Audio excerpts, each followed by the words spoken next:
Welcome. Thanks for coming and look forward to this time that we have. I want to learn a little bit about the language of heaven. So, first of all, I'm really more of a teacher than I am a preacher.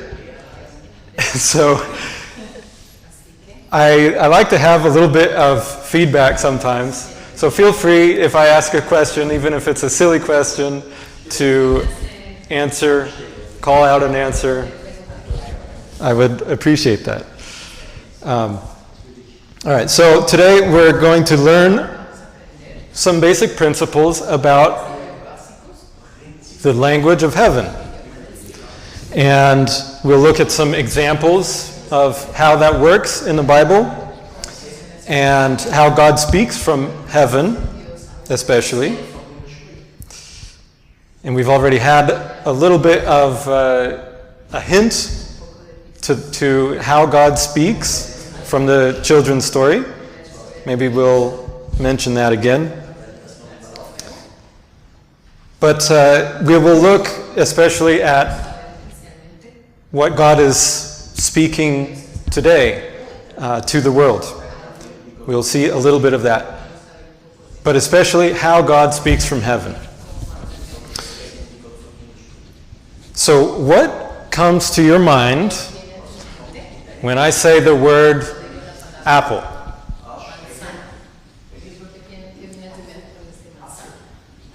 What comes to your mind?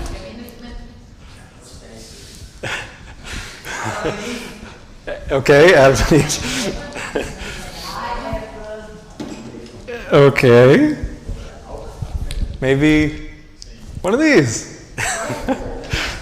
Okay. You have a picture in your mind, right? You say apple, and then in your mind you're thinking, right? Okay. So we have words, and the words bring up something to our mind. But is the word apple, is it the apple itself? No. We say apple and there's no apple. So, but the word apple teaches us, or it represents the real thing. Okay? So, that's true for any language. We all have our own words for apple or for anything. Okay? That's part of the language, and the language of heaven is similar. There are words and there are sentences,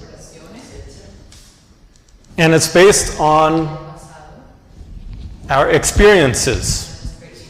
Just like, for me, I grew up calling this an apple in English. You call it a manzana. Some others call it an apfel. Okay? But they all point to the same thing. They all bring to mind the same thing. All right. So, it's based on our experience. And in the Bible, there's a recording of a lot of experience that God has with his people, that he had over thousands of years. And it's that experience that gives meaning to the words that he uses.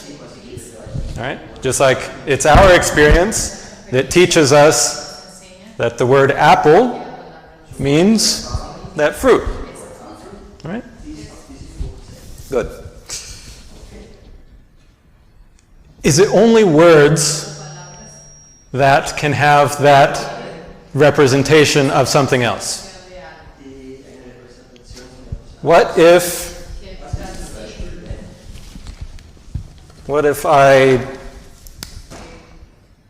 drew something.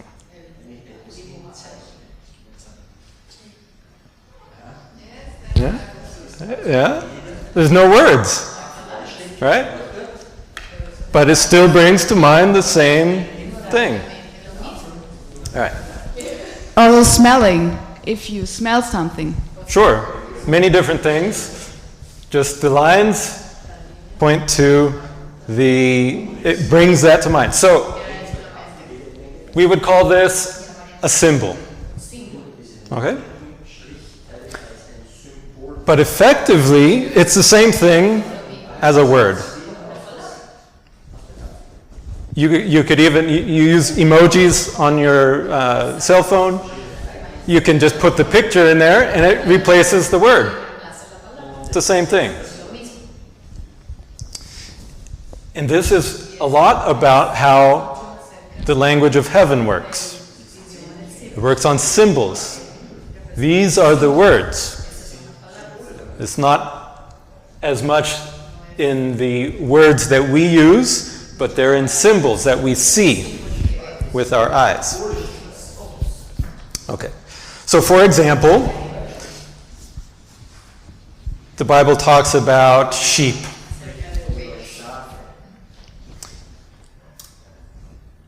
And it talks about fish caught in a net. What do these represent? What does sheep represent? Christians, yes. Huh? How about fish? The same, Christian as well.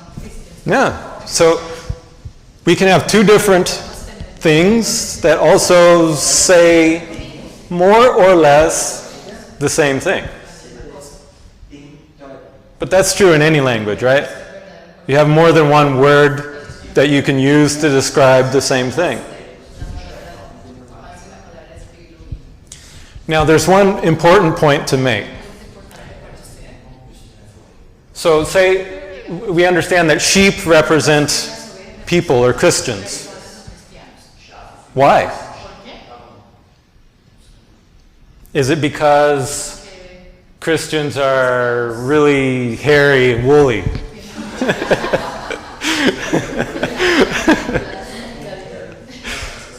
No, but there's something about sheep. Who do Christians look up to? Who is their example? Christ, right? That's why they're called Christians, because they look to Christ, right? And what do sheep do? They're known for following, right? And so Christians follow Jesus, we follow Christ, and sheep follow the shepherd. So it's important to understand that there's always something that connects, something about the behavior of the animal. What about the fish? What relates to Christians there? About fishermen. Jesus told his disciples, I will make you fishers of men. Right? So what do you do as a fisherman? You catch fish, right? So that's talking about especially the aspect that Christians have of reaching out to others. Right?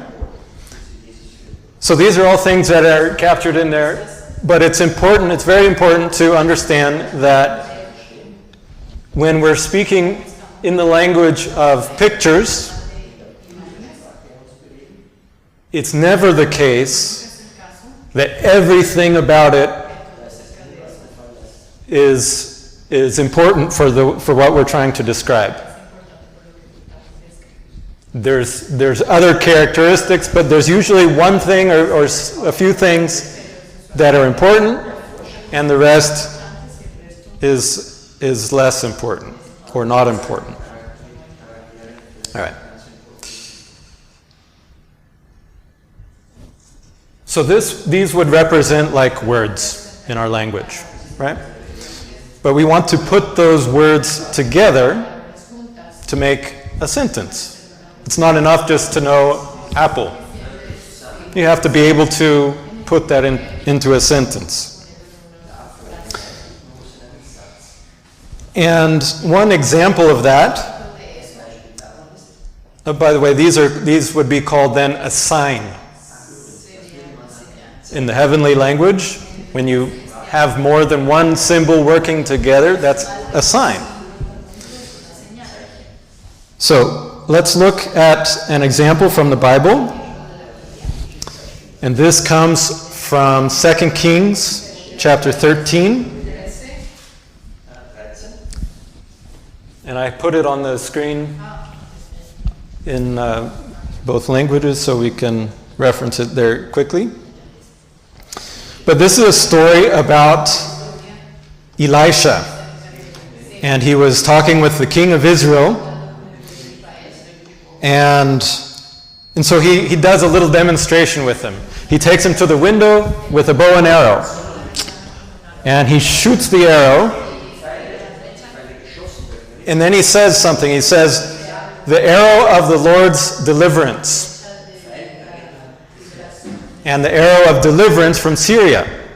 So he's saying, this is what it means. This arrow means you're going to be delivered from Syria. Okay? And then he takes him outside.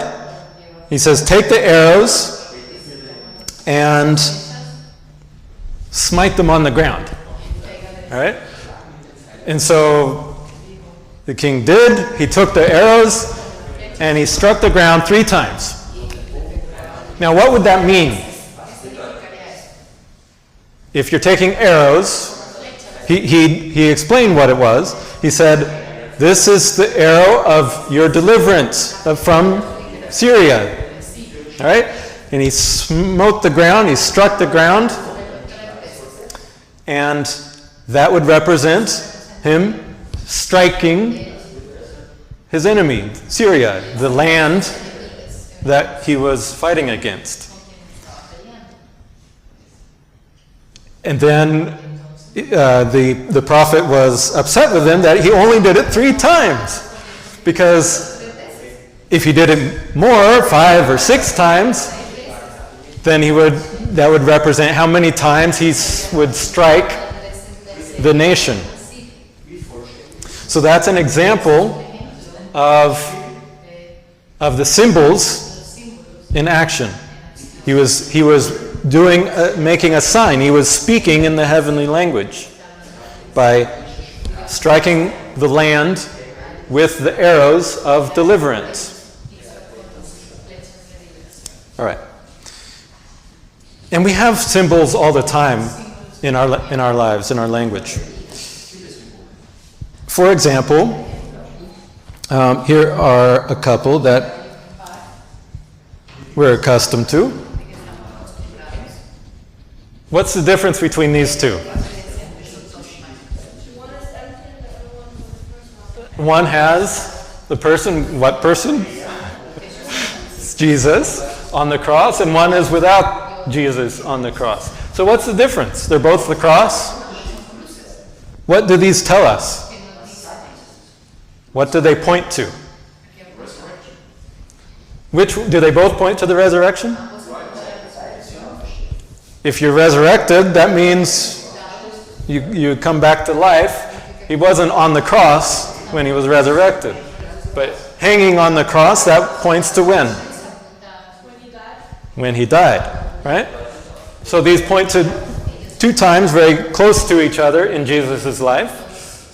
When he was dying for us, and afterward, when he was raised to life. And therefore, we like the one without Jesus there, because it reminds us that he is alive, even now.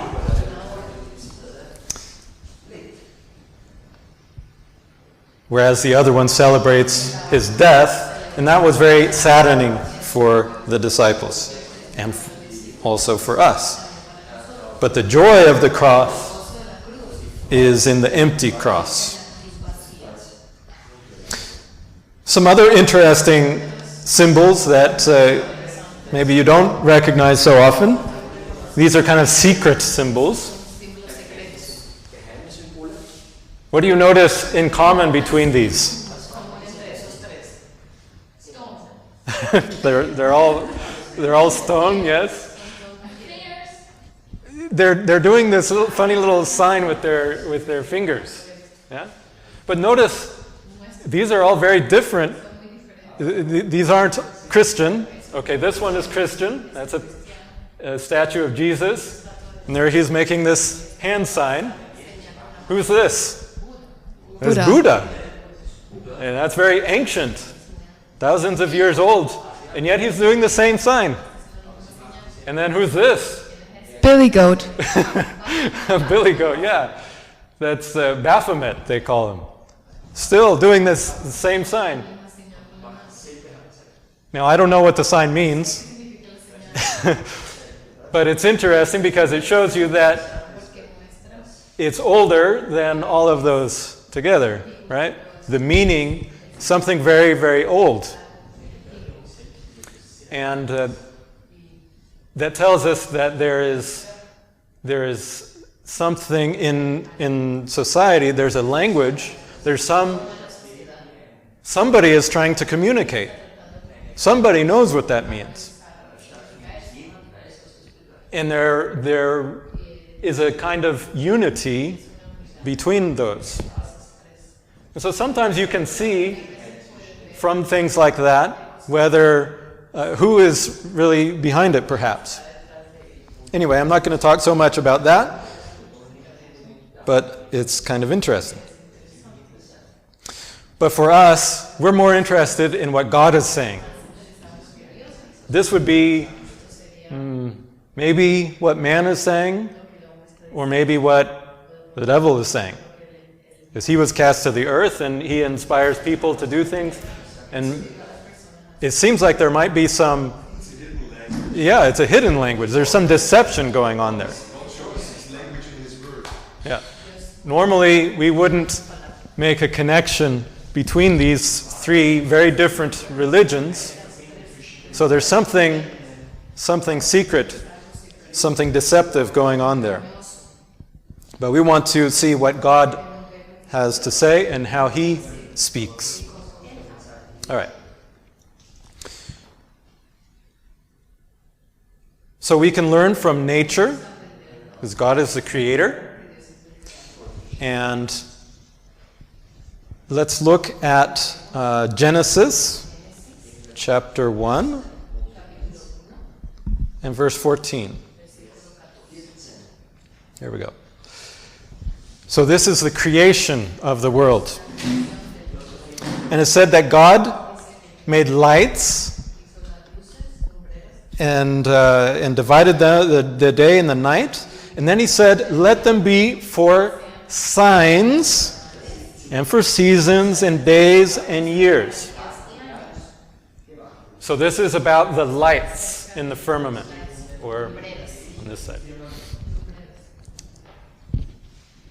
Which are the lights?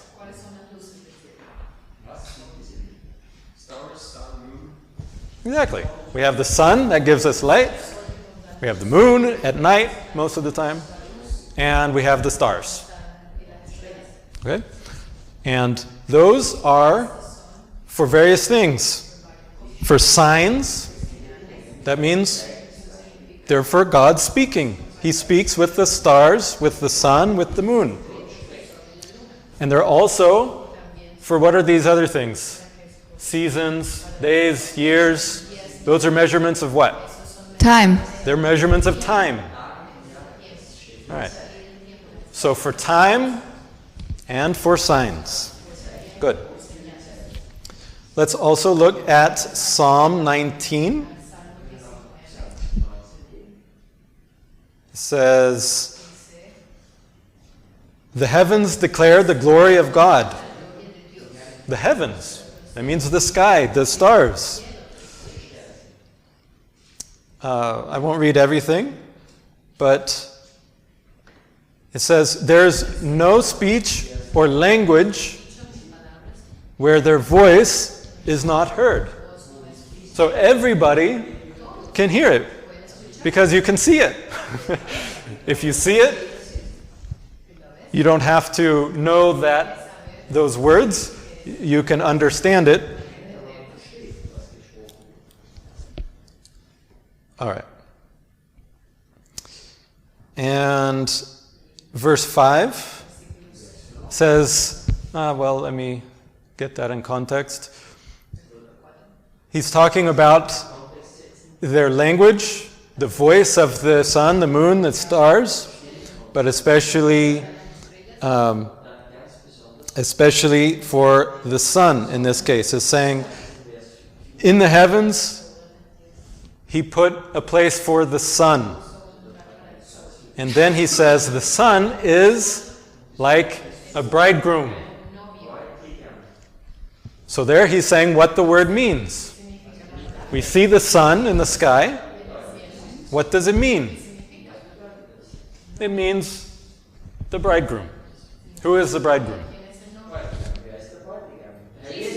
Jesus is the bridegroom. Exactly.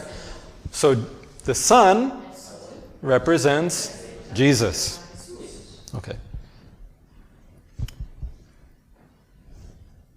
Can a word mean, in our language, can a word mean more than one thing? Sure. Sure. Sometimes we have the same word, and it means different things. And you know what it means based on how you use it. Right? The context. So, yeah, based on the context. So, the bridegroom is one example of what the sun means. Doesn't mean it can't mean anything else. All right. All right. So, Jesus told us when his disciples asked him a question. Let me get the question. They were looking at the temple and how beautiful it was. And then Jesus said, they said, they were talking about the temple. It was beautiful with all these stones, precious stones and things. And then Jesus said something that really shocked them. He said, not one stone would be left on another. It means the whole place would be broken down and destroyed. And that really shocked the disciples, and you can tell by their question. Then they're like, when is that going to happen? But they didn't ask just one thing. They said, when is that going to happen? And when is the end of the world? Because they thought that must be the end of the world. And that's actually, I'm quoting that from Matthew. But here it's in Luke, it talks about what sign will there be when this happens.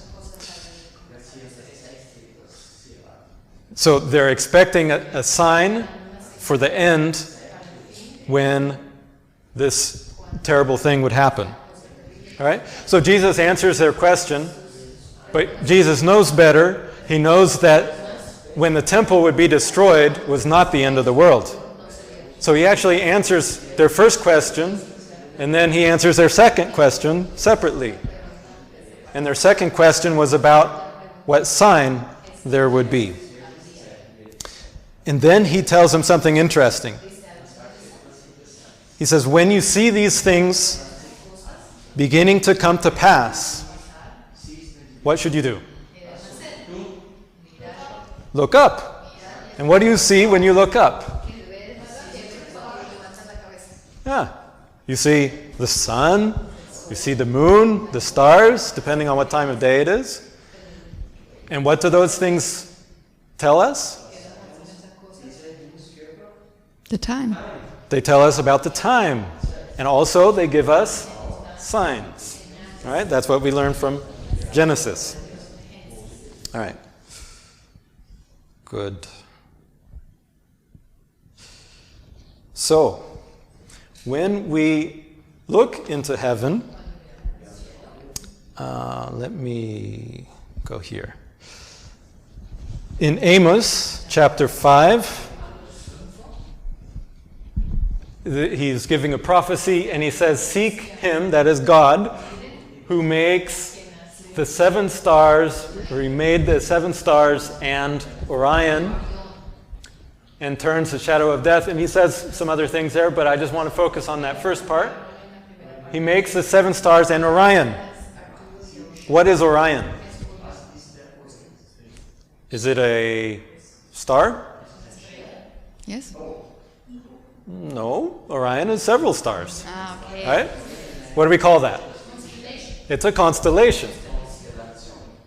So here he's saying, seek or look after God who makes the stars and the constellations.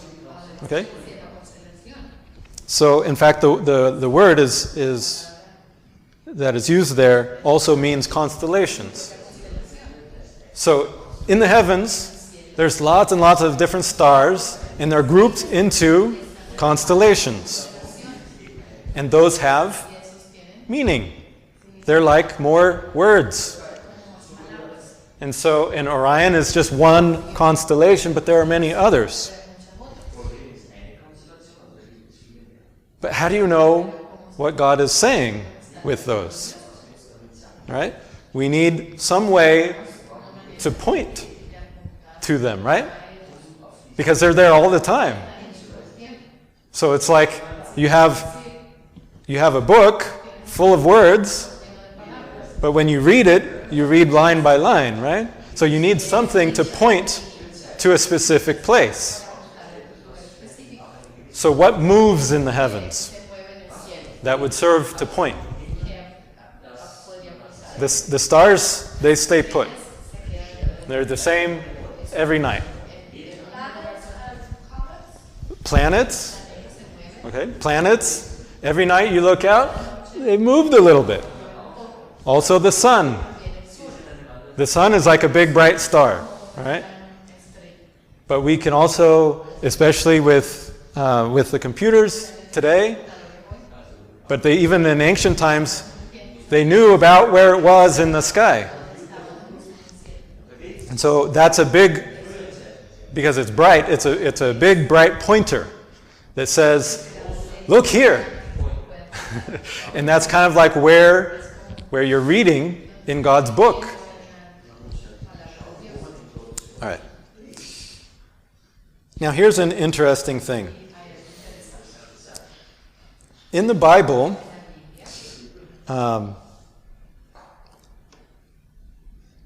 let's see. Well, I'll come back to that. Okay. But for now, let's look at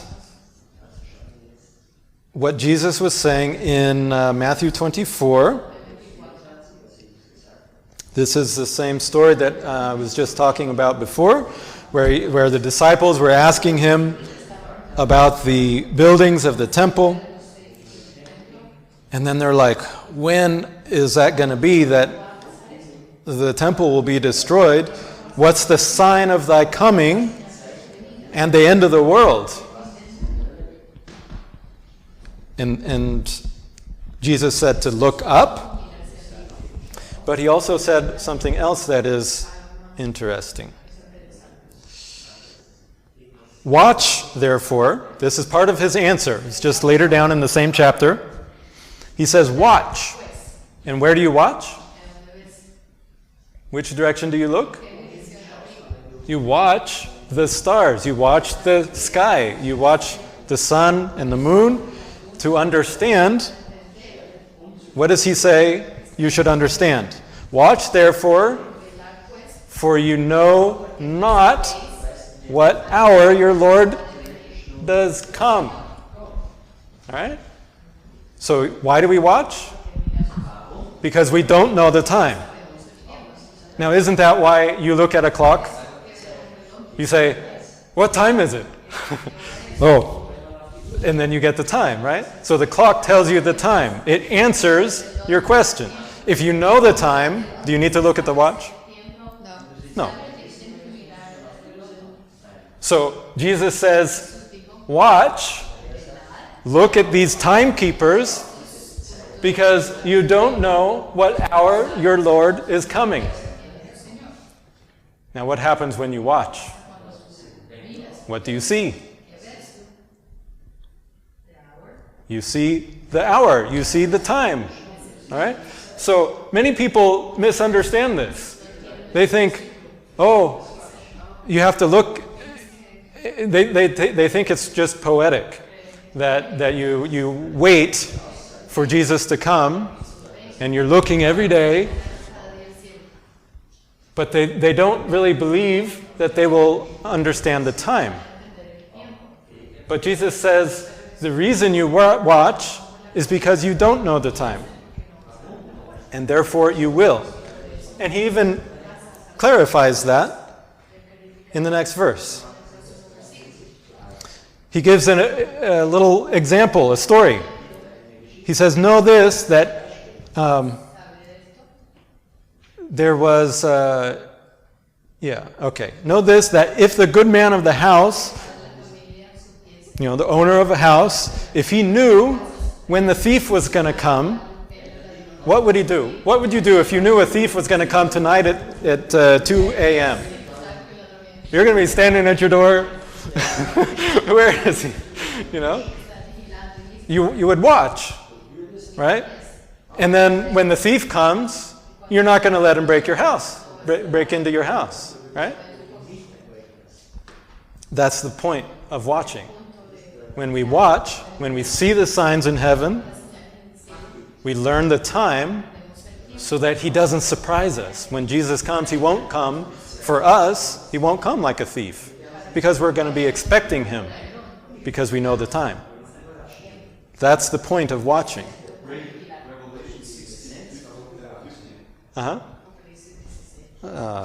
Okay. Yes, he says, if I can, I don't want to lose my place to find it on the screen, but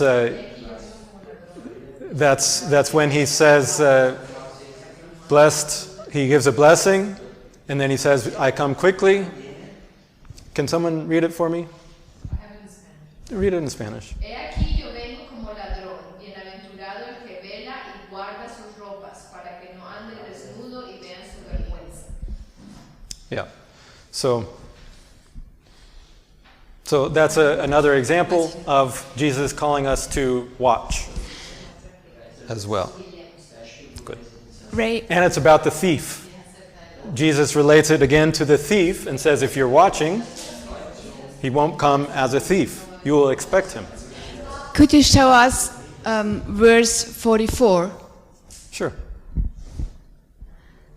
Therefore be ye also ready, for in such an hour as ye think not, the Son of Man comes. So again, it's the same principle. He's comparing watch. He says, watch because you don't know the hour. And then here he says, be ready for the same reason, because you don't know.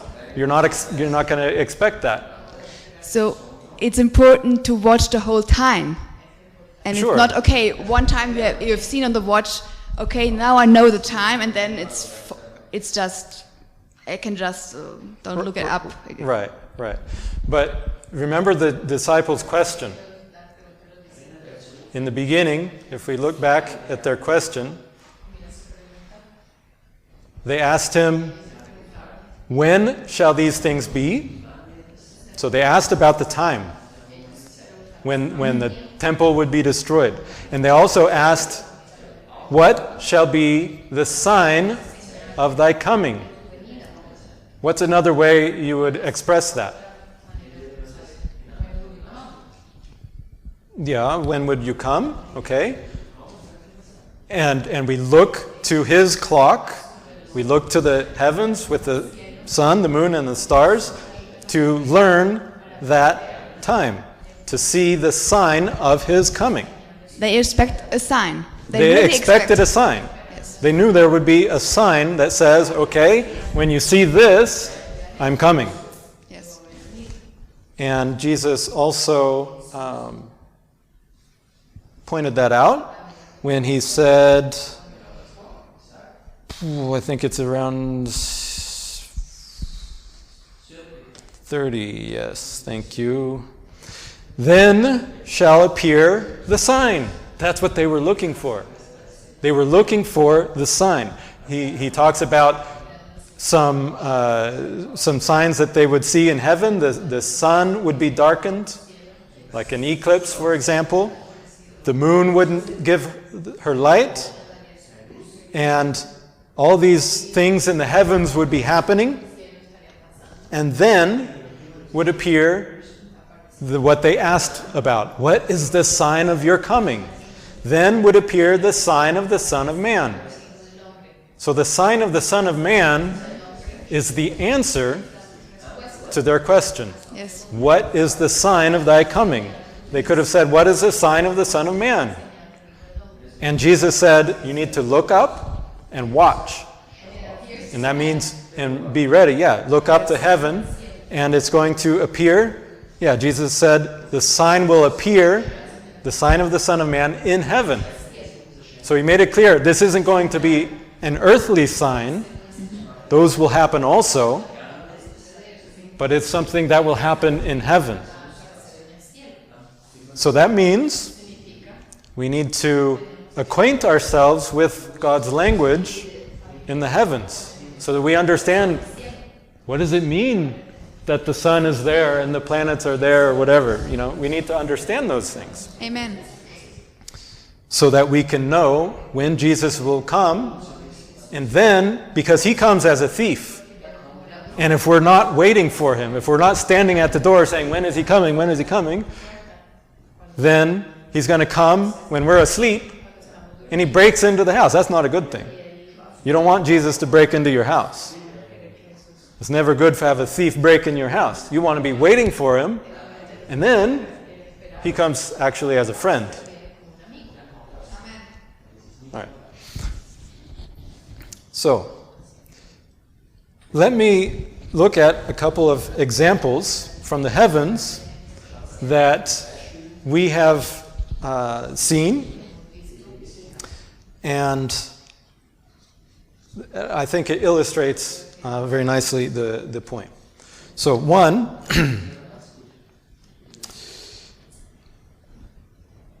here is one place in the heavens.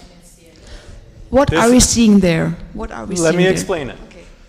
So this line is the path of the sun. Every day the sun moves a little bit further along in the sky. And it goes like that. In this picture, there it is. All right, so this would be in the broad daylight. If you actually physically looked out there, you wouldn't see anything. It would just be the bright sky. But because we have the computer with the star program that shows us the stars, then we can see exactly where the sun is. Right? And then these are constellations. Right? You can see we've just connected the lines. These are very ancient. These have been known from old times. Oh, this is Virgo. This is Leo. There's 12 of them around the whole sky. All right. So this is what the sky looked like at a particular date. All right? This was several years ago in 2017, and it was really popular. Many people saw this, and the reason they saw that is because of what the Bible says. There appeared a great wonder in heaven, a woman clothed with the sun. So, there was the constellation of Virgo, who is a woman, and she's clothed with the sun. So the sun was in Virgo. And the moon was under her feet. So this is describing a particular point in time. When the sun was in Virgo, the moon is at her feet, and on her head was a crown of 12 stars. So let's look at that picture again. Here's the sun, okay, in Virgo. It's like her clothing.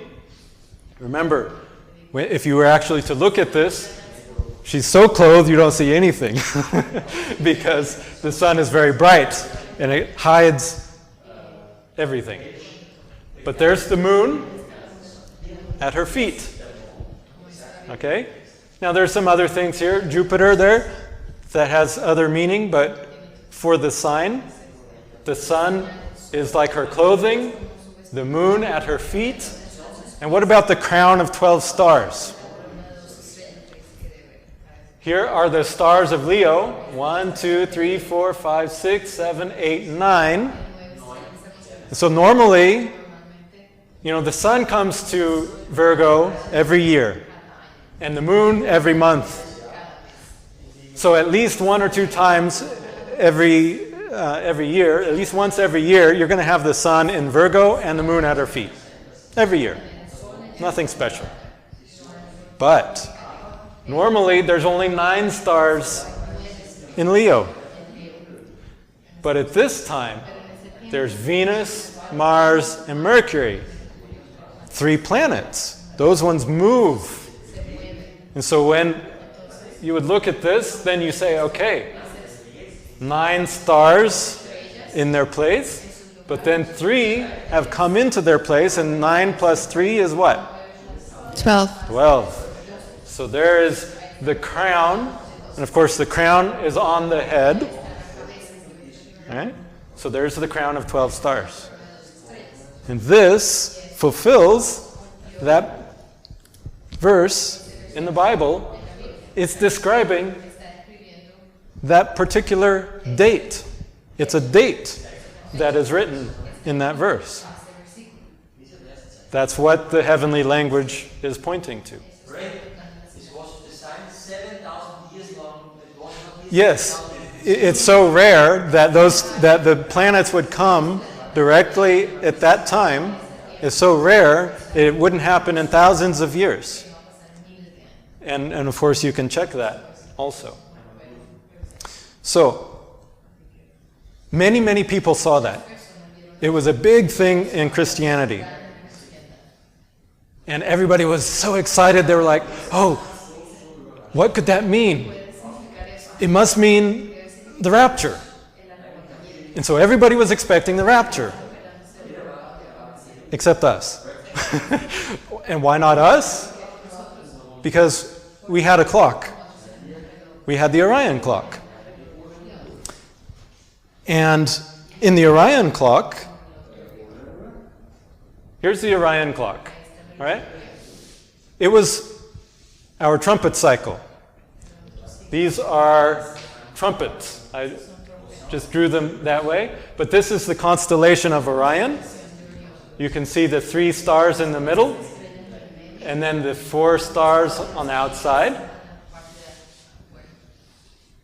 And I won't go into detail about how we came to that, but every star, and this one is along the line of the belt, every star corresponded to a date, and that was part of the trumpets of Revelation.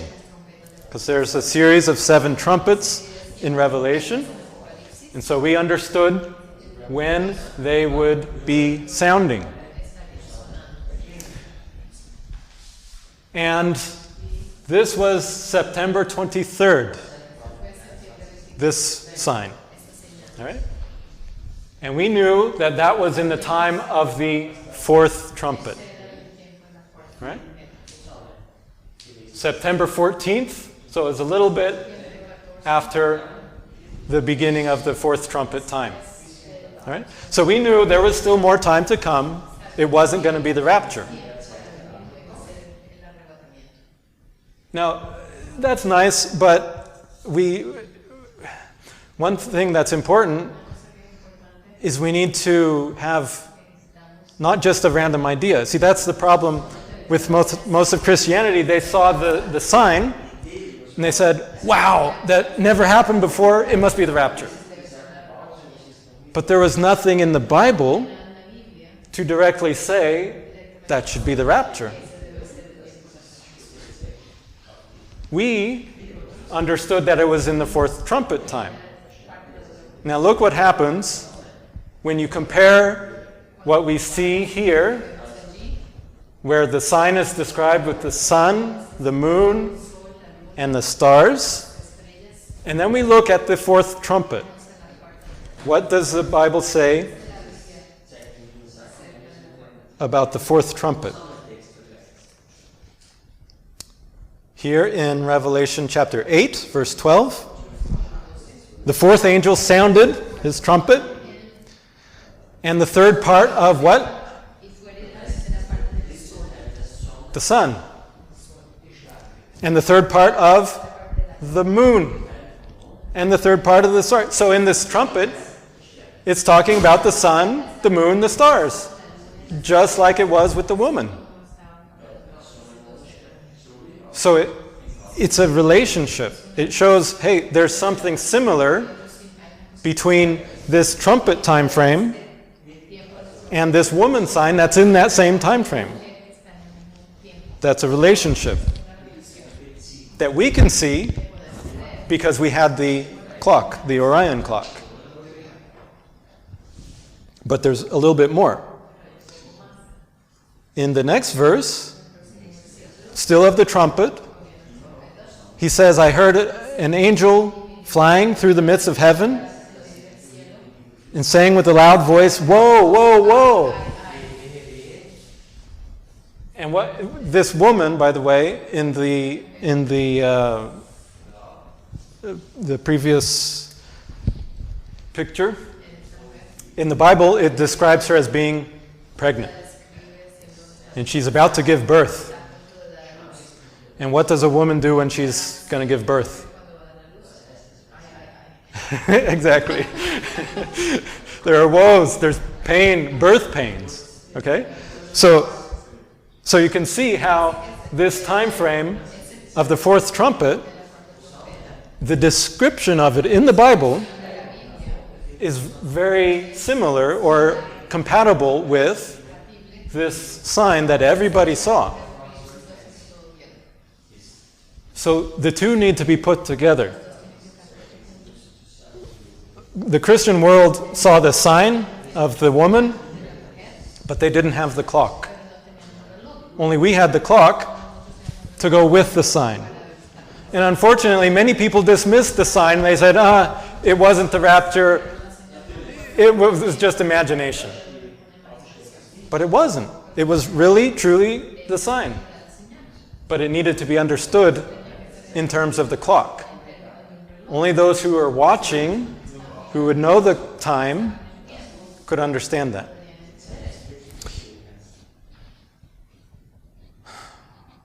All right. There are some other things that I wanted to talk about, but for another time. But there's the big question that the disciples had was about the sign of the Son of Man.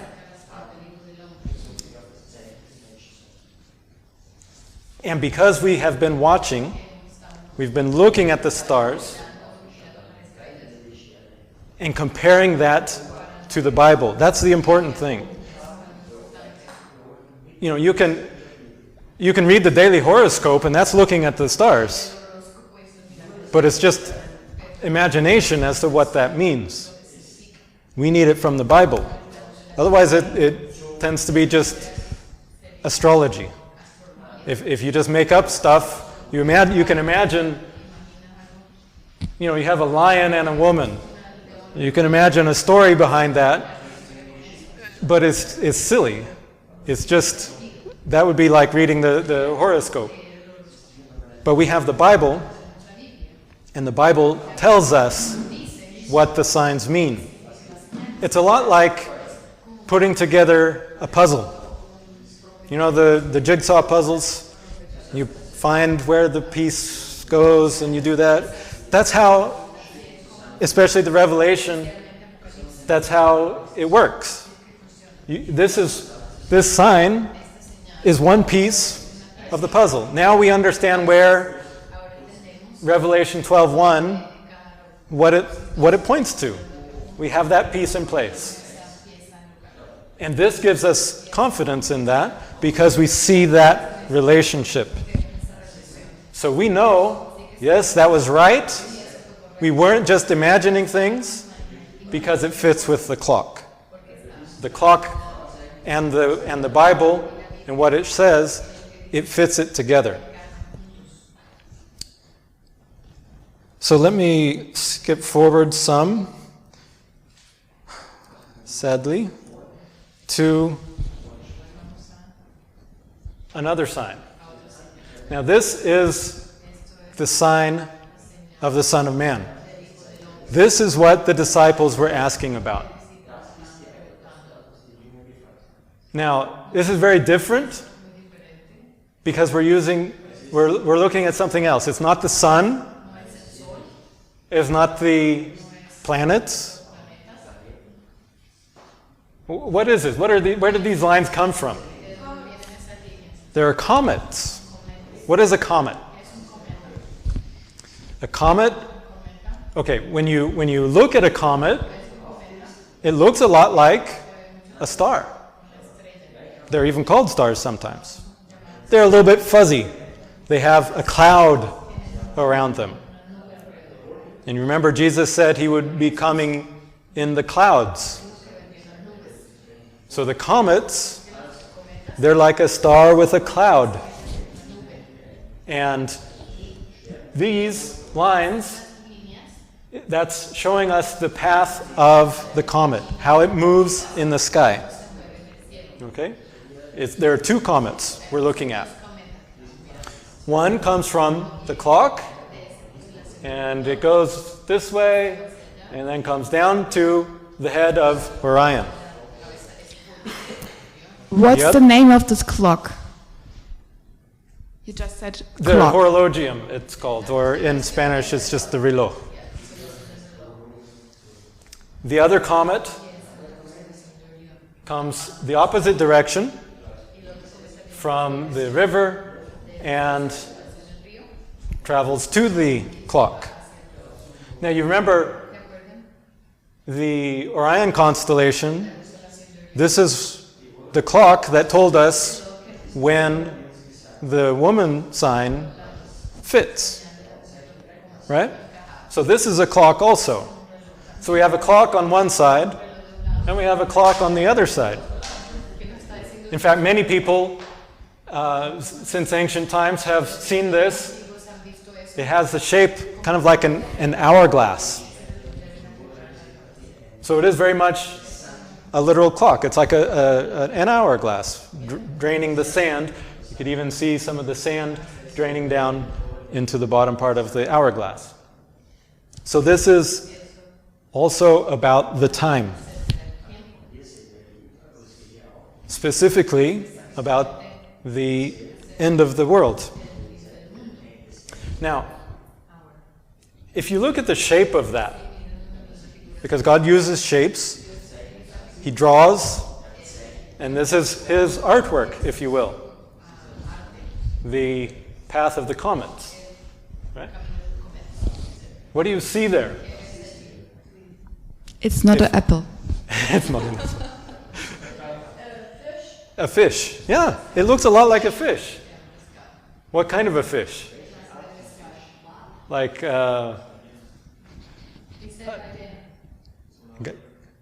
which is a whale. Yeah, it looks a lot like a whale. It's got that big body, and then you can imagine the fin kind of being there. Yeah. Yeah, yes. you can see that. A smiling whale. That smiling one even. But okay, is that just our imagination? Did Jesus say anything about a whale? Is there any Bible story that comes to mind when you think of a whale? What about Jonah? Jonah and the whale. It's a common Bible story. especially for children.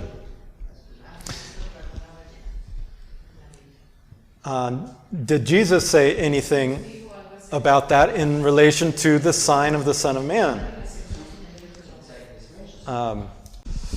Yes, thank you. For as Jonah was 3 days and 3 nights in the whale's belly, so shall the Son of Man be 3 days and 3 nights in the heart of the earth.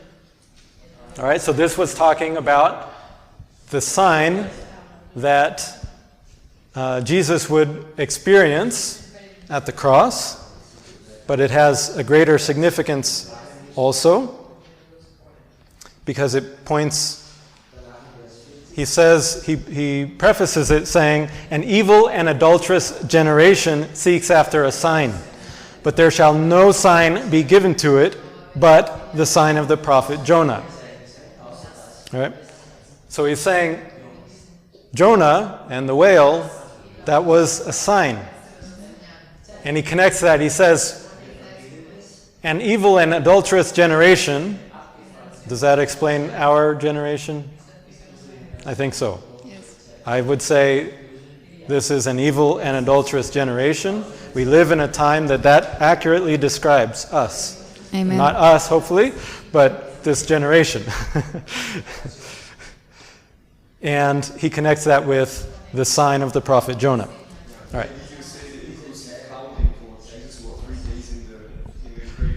Sure, it connects also to the time, but it relates the shape.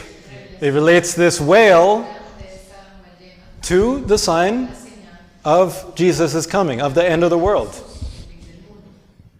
Because it's that last generation that has this sign. All right.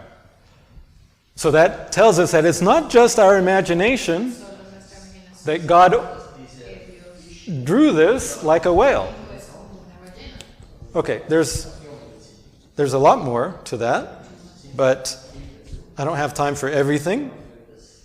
But I just want to point out one key aspect, and that is in Revelation, Jesus identifies himself. Chapter 1 and verse 8. If Jesus wanted to say, "This is my sign," how would he do that? Normally, in ancient times, when they wanted to say, "This is mine," they had a little ring called a signet ring. And they would have some symbol or their initials or something on that ring. And they would press that into wax and they would seal whatever it was that they wanted to claim as their own. So it was kind of like a little signature on whatever they put that on. And Jesus says here, I am Alpha and Omega. All right? We don't need to read the whole thing. But he says, I am Alpha and Omega. What is Alpha and Omega? They're letters in the alphabet. This was written in Greek. That was the language that was common in Jesus' day. So what did those letters look like? And if we actually look at the Greek manuscript,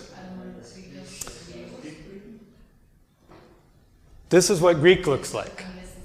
Right? Very different. Right? But this is what the Bible, the New Testament, was translated from. This was the original Greek, and it was translated into English, into German, into Spanish, into many different languages. All right. So looking at verse 8, right at the beginning, it said, I am Alpha and Omega. This says ego, that's I. Eimi, that's am. And then to is the. Alpha. Okay, is the, or and the Omega. Alpha and Omega. You see that? So it's just the letter. And they wrote out the word because we don't have alpha as a letter. but it's just the letter in the original Greek. Right? Kind of like a W, and it looks a lot like an A, lowercase. All right? So, if Jesus wanted to tell us that this sign belonged to him, how would he do it? We should expect to see his signature in there. And that's exactly what we see. There's the alpha. All right? You see the shape of that? And there's the omega. Has both of them. All right? So, together, they are the alpha and omega. It's like a monogram. This is his signet ring that says, "This is mine. This is my sign. This is the sign of the Son of Man." And he presses his signet ring with that alpha and omega signature. Yes, there are many different symbols inside also and around. It says many different things. Many different things. But I just want to point out that he signs it with his own initials. All right. Lastly, what are initials? If you were to use initials to sign something, what initials would you use? Just any random initials? You use... No, my first name. And exactly, it comes my from your name. It's about who you are. So my initials would be R.D. That's my first name and my last name. So the first letter of each. So that means that in the language of heaven, Jesus' name, his first name should start with an A or an alpha, and his last name should start with an omega. How can we understand that in the heavenly symbolism? All right.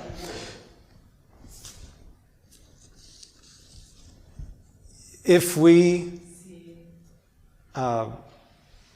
look at the last name first, okay? Let's start with that one, Omega.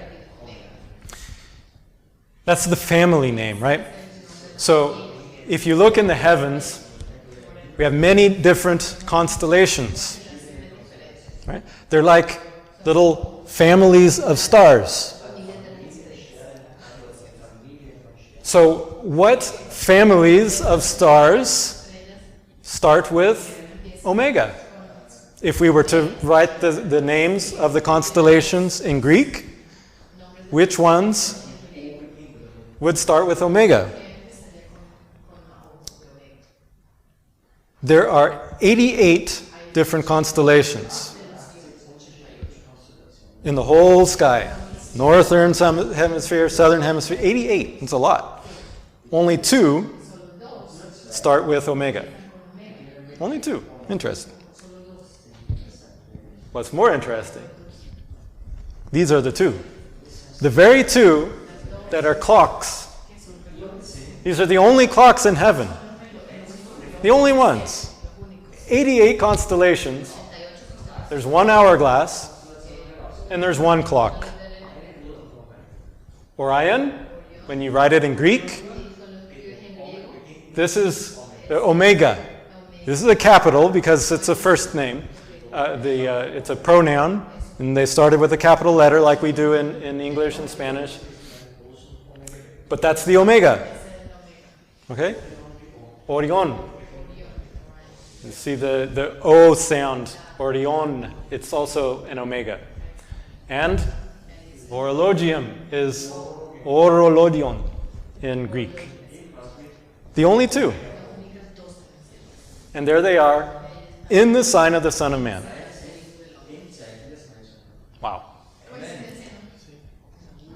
What's that? Yeah, amen. That's... Yeah. So when Jesus says, I'm Alpha and Omega, he's saying, this is my family, the time. He's identifying himself with the family of time. Right? So if the family is a collection of stars, then each star would be like the member of the family, and they would have a different first name. Right? Now, not every star has a name, at least not that we know. Maybe God has a name for them. For example, these stars, they're not really big and bright. They're dim. And they don't have any name. They just have symbols, numbers, and letters that the scientists use to identify them. But there's no name. But with Orion, they're very bright stars. And they've had names for a long, long time. The ancient people, they named them. There are 2 stars among all of these, but among these, there are 2 stars that start with an alpha in the Greek.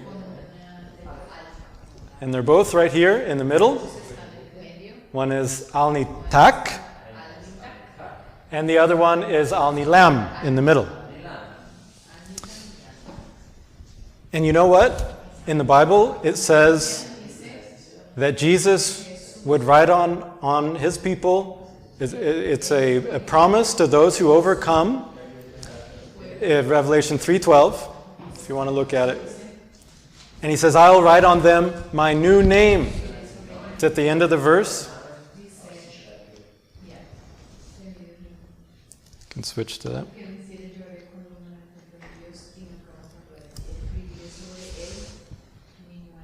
He writes several things, and the last, he says, I will write upon him my new name. So Jesus has a new name. All right? Many people today like to use Jesus' authentic Hebrew name, Yeshua. You know, you hear a lot of people talking about Yeshua HaMashiach, and as though saying it in Hebrew is somehow better. I don't know. But Jesus himself says, I have a new name.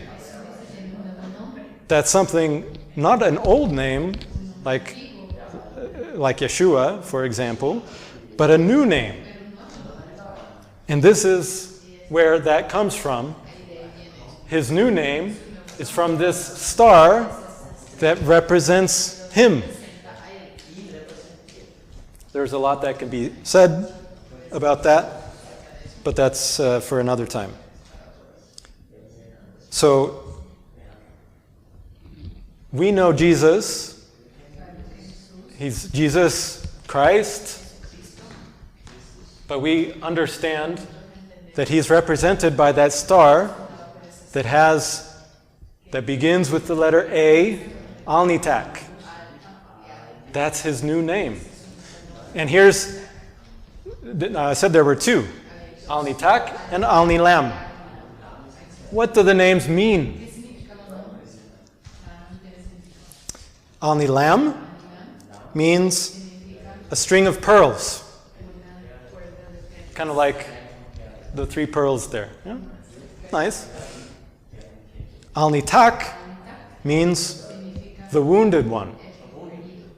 So, who was wounded for us? Jesus. Jesus was. And that's how we know, and that's one reason how we know that represents Jesus. Jesus was the wounded one. He was the lamb who was wounded from the beginning. All right. So yeah. I think that's pretty amazing. Jesus' new name, Alnitak of the family of Orion. That's his new name, Alpha and Omega. Now you know what that actually means when he says several times in the Revelation, I am Alpha and Omega.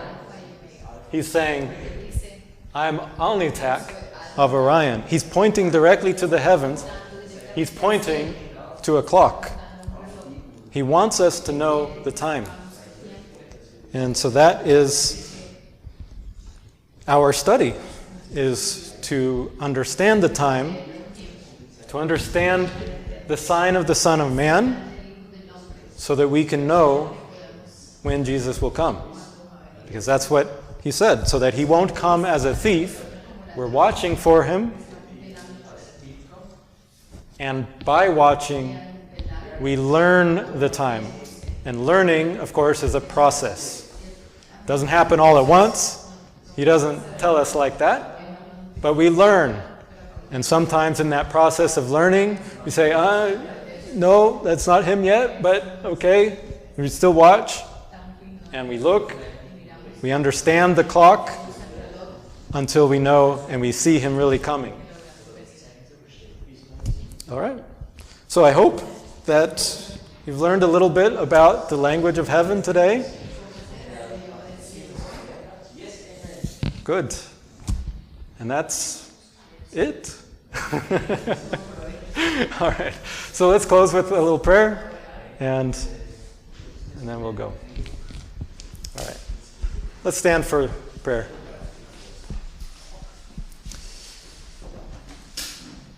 Dear Heavenly Father, we thank you for